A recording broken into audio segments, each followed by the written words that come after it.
Let's go. It's 3:01. We're going to start the ATAC meeting for Larry MPO. And do we need to take a roll call, Javier? Yes. Go ahead. Veronica Escalera Ibarra. Okay, you can just turn on your camera and mic, please. Isn't that by law, supposed to have a mic on? Yes. All right, Lyle Hostetler. Stay here, please. Christina Sotomayor. Jeff Jordan. Victor Sains. Elizabeth Dupont. Margarita Hernandez.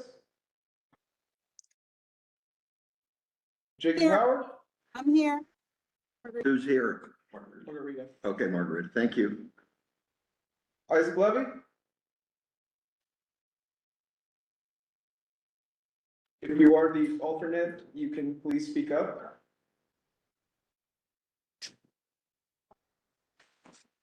For our roll call, in the Open Meetings Act, we have to have everyone's cameras on throughout the meeting as well as their microphones.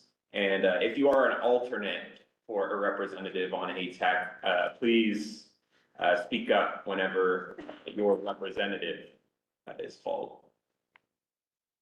Rebecca Rodriguez, I'm representing the Transportation Department. Thank you. Erica Taft. Lawrence Jackson. Bill Hill. Scott Wayman. Present. Lori Day.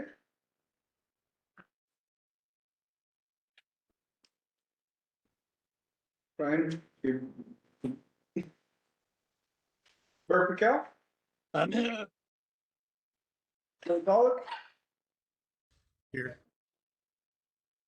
Robert Hanley.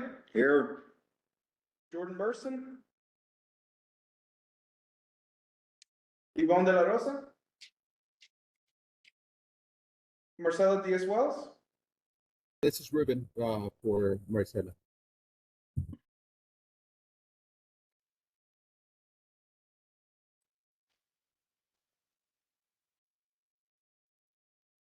Chair, we have quorum. okay, thank you, Javier. We have any citizens to be heard? Sign up sheet. There's nobody on there. No. Okay, so that was agenda item 2. Agenda item 3 is approval of the October 9th, 2024 ATAC meeting minutes. January 15th. January 15th. I'll entertain a motion and a second. Motion to approve. Thank you, Bert. Second. I'll second that, Scott Wayman. Thank you, Scott. Okay, and the way we can do this is that, since we're not gonna do a roll call vote, if there's any opposition to that, please, speak now, or the minutes will be approved as noted.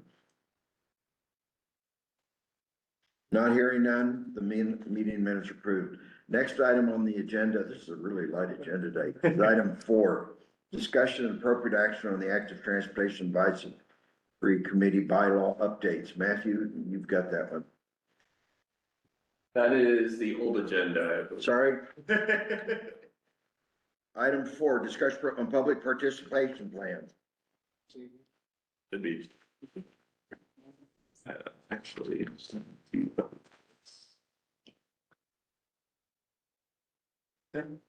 Oh,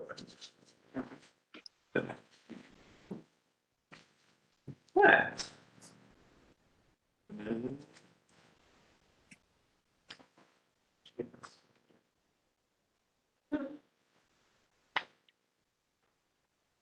All right. Should be good. Hi, everyone. My name is Mia Garza White, and I am the Communications and Engagement Manager at the Alamo Area MPO. And I'm going to be talking to y'all about our public participation plan update, as well as some of our current public engagement. here. Signed. Can you all hear me on the owl? On the, Online, sorry. Okay, awesome.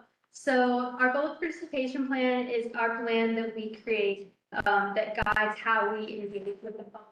It has goals, procedures, strategies, all of that for two-way communication with the public.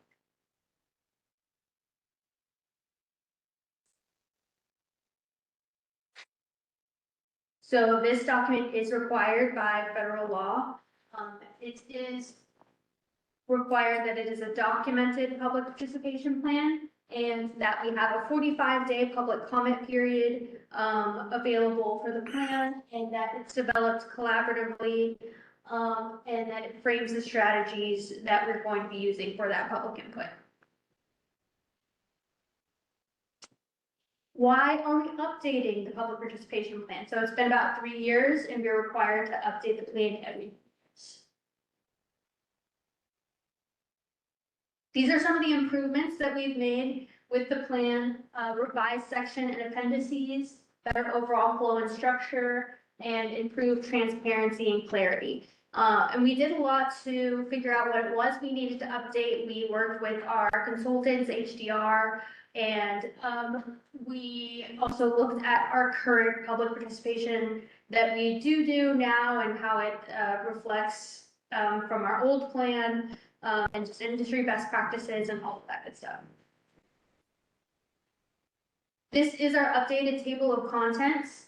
So it's about us, introduction and purpose, how to get involved, public participation goals, audiences, diversity and inclusiveness, boards and committees, public participation procedures, and public participation strategies, and then monitoring and evaluation, and then an appendix section at the end. The appendix section is new, so previously we had some of the required language throughout the document, and with this new version, we've moved some of that required language to the appendix so that there's just better flow, and some of that required language is a little harder to digest.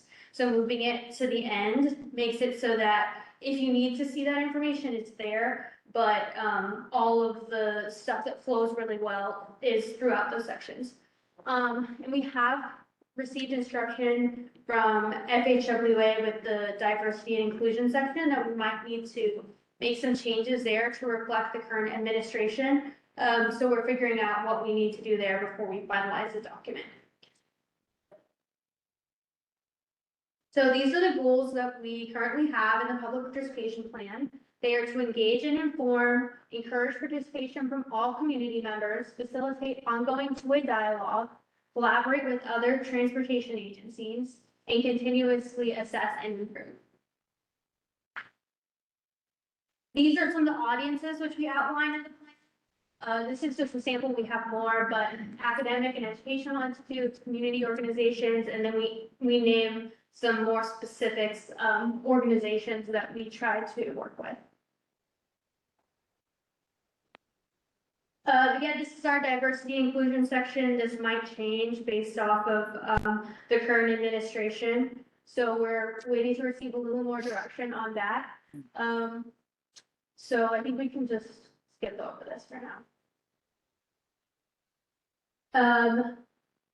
So our boards and committees, we emphasize that this is one of the best ways to get involved. We talk about what our 3 board and committees are, when they meet, what they cover, and then we also cover the Open Meeting Act and transparency and accessibility for those meetings.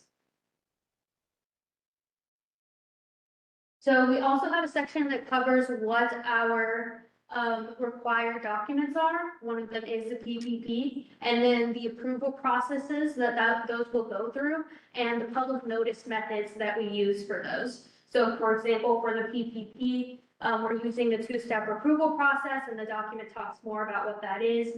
And then the public notice methods are how we're making the public aware that this document is available for public comment. And that varies depending on the document. This is just a sample of some of the things we have in the strategy section. So we break our strategies down by in-person, online, print, and media and advertising. And these are some of the examples of each. And in the document, we break down what is the strategy, what is the method, what can the public look for from us for that, and more details about how to engage with us for each strategy.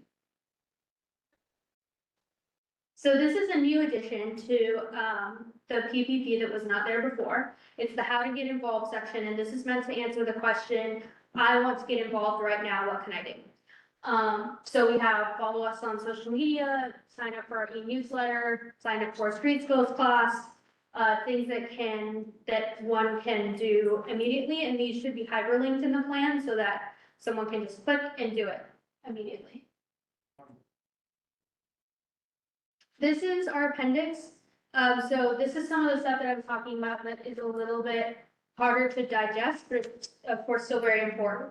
So before we had that kind of scattered throughout the document, so we moved all of those to the appendix. We think it makes it a little bit easier to read. And this is the process and timeline that we're following for updating this document. So our staff drafted the updated document. We are presenting to you all, of course, and ATAC and TVP. And then we have the public comment period that will be open until March 15th. And we are also, again, working with FHWA, TxDOT, and FTA to review for compliance. And then in March, we should be coming back to you to present for approval. And then after that, the updated PPP will be available on our website, and we should have a Spanish version available soon as well.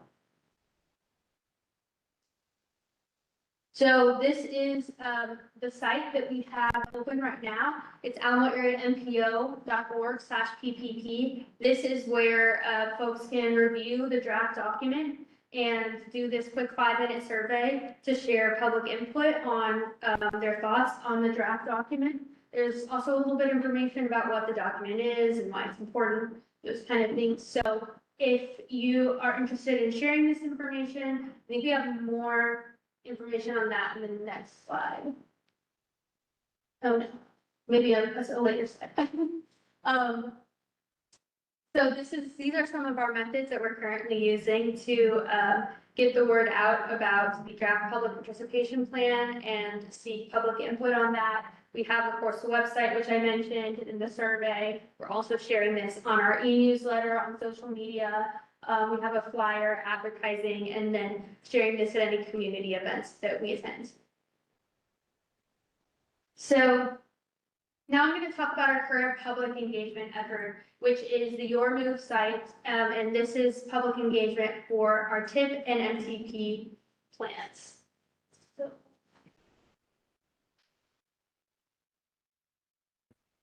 So Your Move is a tool to gather public input. It's available in Spanish and English, and it will be open until at least summer of 2025, this summer, I guess.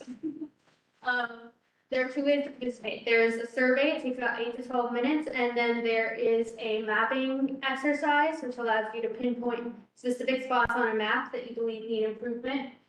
This is the timeline we're looking at for public input for the MTP and TIP. Right now, we have the Your Move site open, and once we have proposed projects for the TIP, that will be updated on the site as well. Yeah. So a little more about the survey. Again, it takes about 8 to 12 minutes. It covers topics such as emerging technology, safety, acceptability, all topics that correspond to the MTP. Then it asks for some optional demographic data such as income level, gender, age, that kind of stuff. And this is interactive maps, so the topics on the map also correspond to the MTP. Again, resiliency, safety, congestion, all that stuff. You can pinpoint specific areas on the map where you believe improvements can be made, and we'll go more into that, I believe, on the next slide. Okay, so if you do click next, the video should play. So this is how you would get to this site. So this is our main website. You will click Get Involved, Your Move. So that would take you to this page, which has that timeline we talked about. It has a little bit of information about why we're asking for your input and what it'll be going towards. And then a little bit more about the plans that input will be going towards. If you want to learn more, there's plenty of information on our website. This is just a very brief description. So you have the option to click there. And then once you've read all that, you can go to participate. Here it tells you there are 2 ways to engage: the survey and interactive map. So the first one that it brings you to is the survey, so you'll click take survey. And that will bring you to the survey, there's 8 pages. You would just click next, next, next, click all the way through, answer all the questions, and then click submit at the end. And then this is the mapping exercise. So again, it says we're looking for these areas, and where you might want to see improvement in these areas. And then you'll open map application. And here, it shows you the map. So it's a map of our region. And you can zoom in, zoom out, pretty much anything you could do on a regular map. You can change, find your location. You could change the layout of the map to look a little bit different if you'd like. And then you'll either pinpoint a spot or select a category.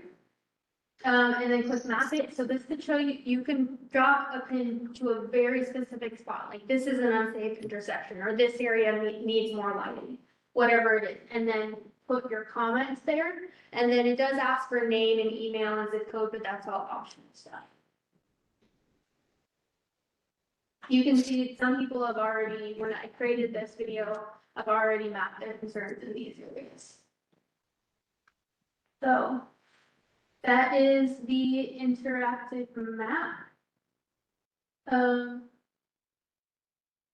So once you've done all that, you can click on results. Right now, this is still pending, but we will share the results there when they're available. I think that's this.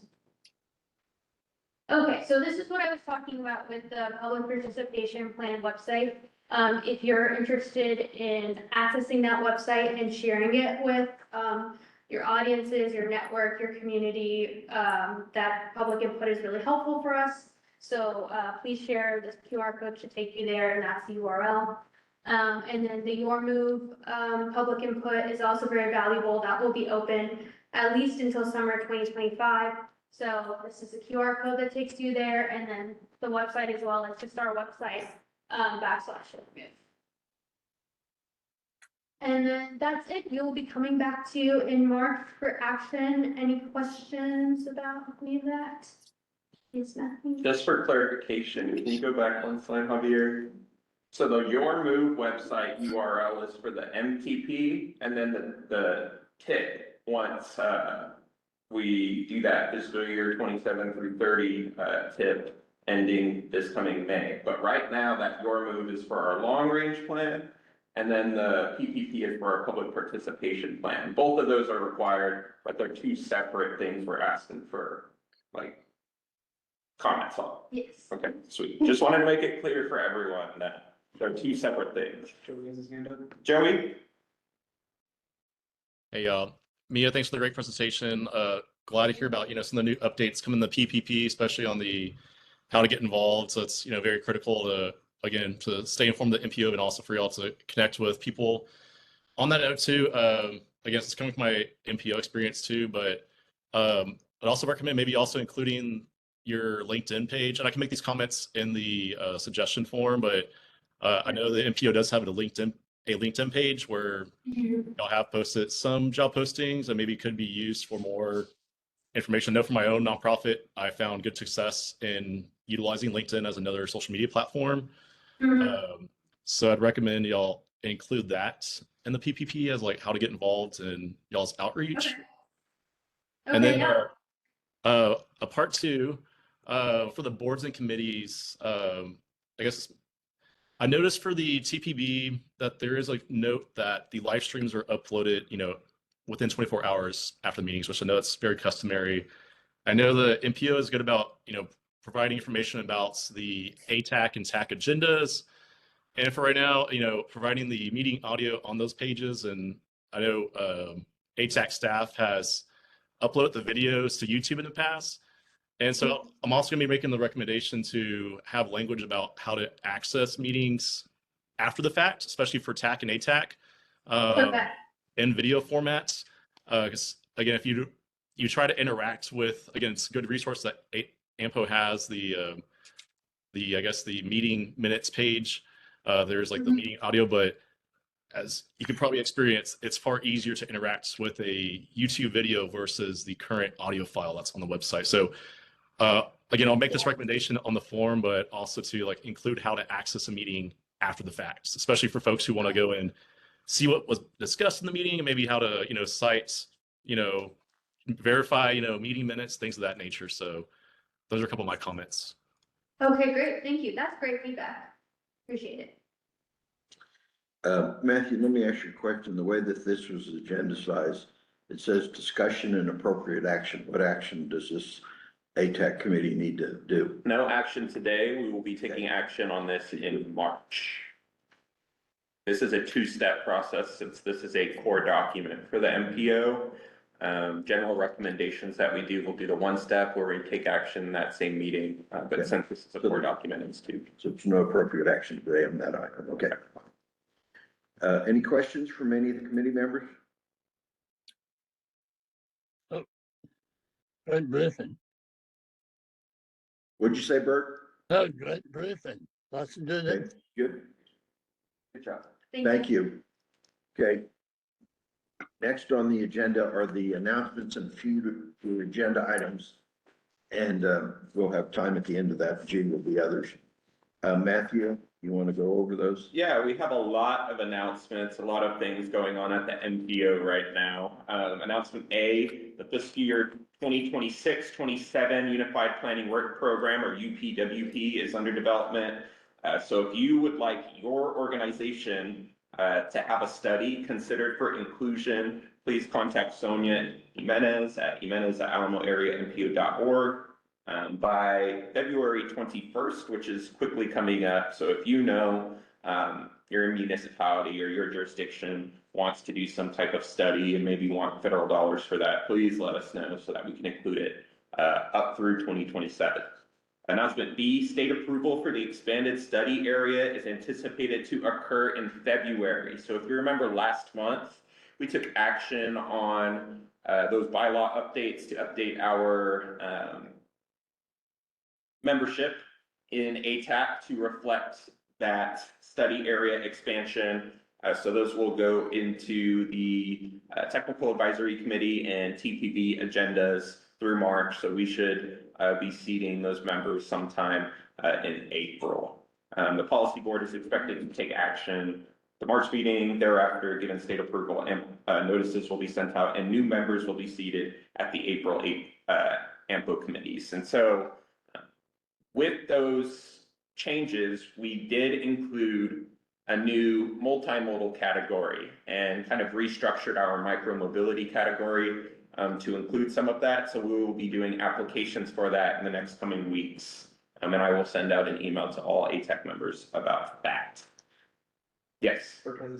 Bert, yes. This is probably a moot point, Matt and guys, and gals, I'm sorry. I know we've looked at the structure of ATAC, and I know we did some tailoring. I would just recommend maybe to consider. I know we've looked, of course, we've had representation on disabled, but I'm on the Joint Commission for Elderly Affairs. And there's so many seniors where transportation comes up at our forum. And then I'm not recommending maybe another seat here, but maybe just some avenue on how that information can come through.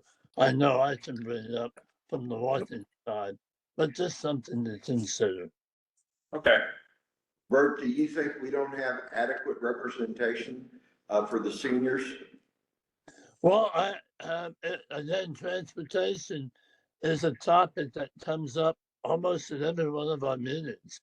And we're giving updates on what's occurring in the city or what initiatives maybe that VIA has been taking, the walkability studies that you guys have been involved in, that gets coverage there.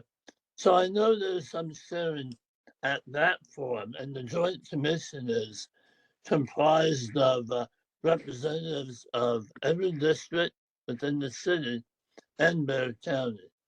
So I'm just saying it's an opportunity. And then, Robert, I don't want to, go in the opposite direction here and get more people in this. I'm just saying maybe something to consider. I've recommended to my colleagues in the Joint Commission, there's always citizens to be heard. That's always an opportunity as well. But just something to consider for the future. Yeah, Bert, I appreciate that, and I do understand the citizens be heard. This comes up periodically, every 3 or 4 years. And the last time, it came up, we polled the committee members and found out that we had more than adequate seniors on the committee. So, and between you and me, I think we cover it. Well, I'll try, and then I've recommended for some of the seniors to be citizens to be heard if there's anything specific No. that we can't illustrate as they can. But anyway, No, I appreciate the comment, and that will be, Matthew and Javier have heard that, and so we take it under advisement. thank you. Thank you. All right, announcement C, the fiscal year 2027 through 2030 call for projects preliminary submittals are due March 1st, so very, very soon. The submission portal officially opened on January 13th. If you want more information, you can go to alamoarea.npo.org/call for projects. Since I have made this agenda, we have some potential changes to the upcoming project call. For those of you who were at our AMPO work day, which was for technical advisory committee members this past Friday, we learned that there is the potential that the carbon reduction program, or CRP, funding is expecting to sunset in 2026, which means our project submittal call for projects from 27 through 30, we are looking at possibly removing the carbon reduction program, which is about $15 million from this call for projects. If for some reason, that 15 million is just for our region, but CRP, the removal, it looks like it's nationwide. If for some reason that program is renewed, we will possibly do a separate project call for that, but from what we've seen thus far, we are expecting it to sunset in 26. Somebody had a comment that's online. Yes. Speak a little louder, please. Sorry, can you hear me? Yes. We can now. This is Margarita. What are the projects that you have under the carbon reduction program? So the carbon reduction program is very similar to CMAQ, but it is a little more flexible than CMAQ. And so the carbon reduction program, the main thing is you need to be reducing CO2 emissions, whereas with CMAQ, you're reducing nitrous oxide.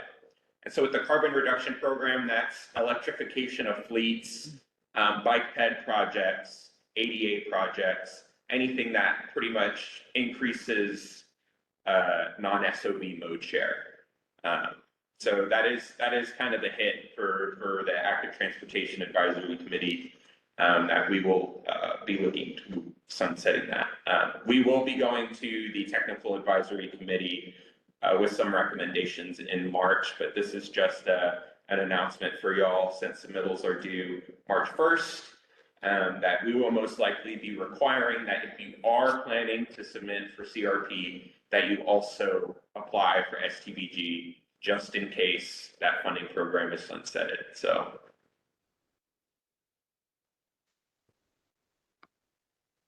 Any other questions about the call for projects? Hey, Joey, I know you got, or not Joey, but Matt, I know you guys had said that attending those workshops are kind of mandatory. If someone didn't get to those workshops, are those videoed or something? So the AMPO workday is not mandatory. However, we highly recommend that when we send the agenda, and the AMPO workdays are specifically for technical advisory committee members, but if you receive the agenda, that you look through the agenda, and if you see something that is very important for your jurisdiction, your organization, your agency, you attend at least that part. We do have spaced out time sections so that very similar to a normal meeting, we have an hour set for this, an hour set for that, so you can attend your specific time slot. So you don't have to be there the whole day. As of right now, there is not a way to view the videos from those, but we can send the presentations from those different agenda items. So. Yes.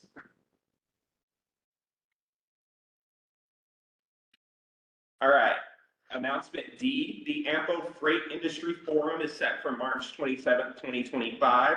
This forum is a key element to the regional freight study, which AMPO is also continuing right now. If you're interested, please contact Sonia Jimenez, or if you know anyone that might be interested in attending, please let her know so that we can work out those details.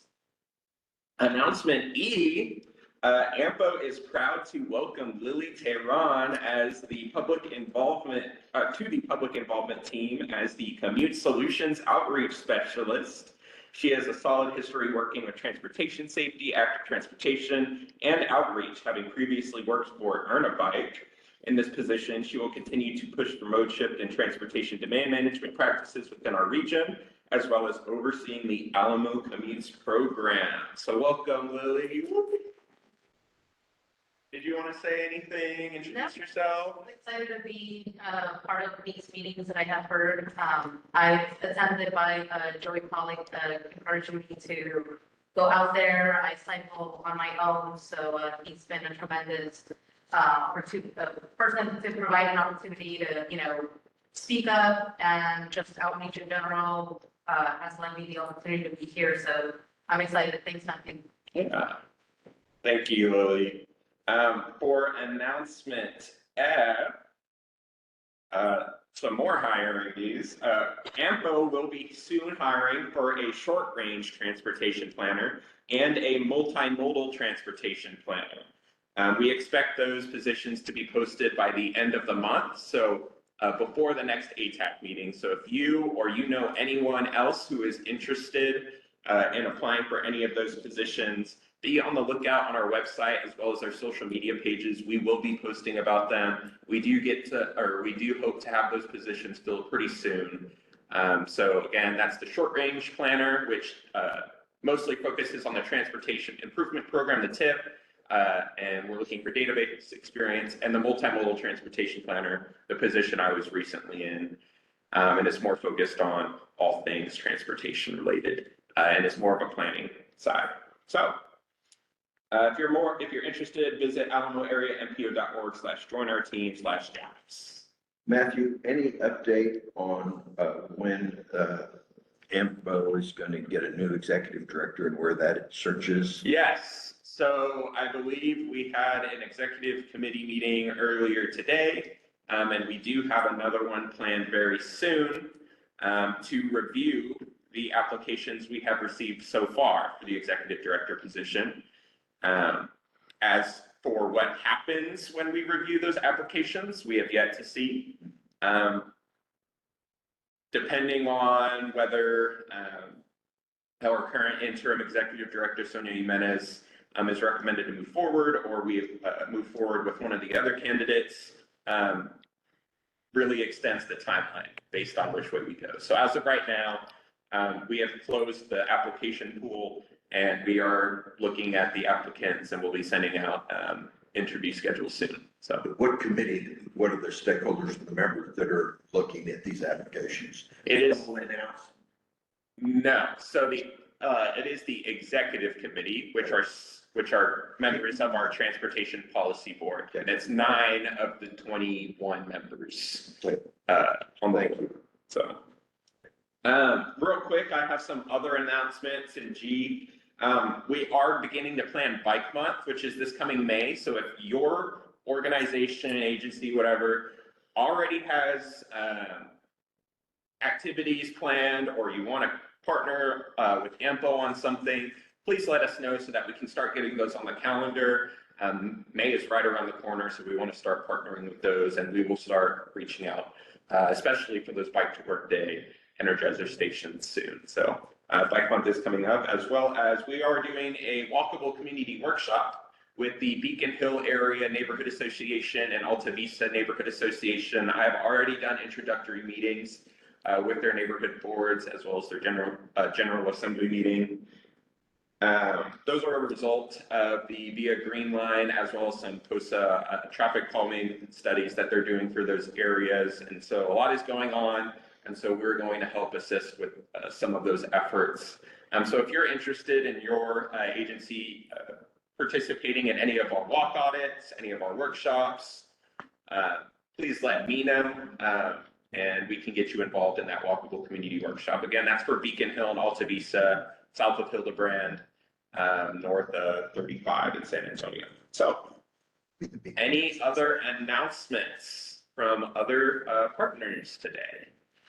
Yeah, Matthew, let me ask you a question. I know that we have a lot of vacancies on the ATAC committee. And my question is, and then some of this, like for Joey and myself, I think we're up for reconsideration as co-chair in, is that March, I think?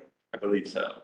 Yeah. So are we advertising that for committee members, or we got applications that you need to fill out if you want to apply for one of these positions? We will develop those in simultaneously with the new multimodal positions. So we'll do all of those applications at once. So do you have an application? Like if I have somebody that I want to send an application, is there one, or are you still in the development process? We're still developing it. Okay, when you get that out, could you send it to all the ATAC committee so that if we know people at agencies that want to serve on this committee, they can apply? Yes, I can do that. It will most likely be either the last week of February or first week of March. That's fine. But I don't want that to just fly under the radar. Got it. We need to address it. I appreciate it. Thank you.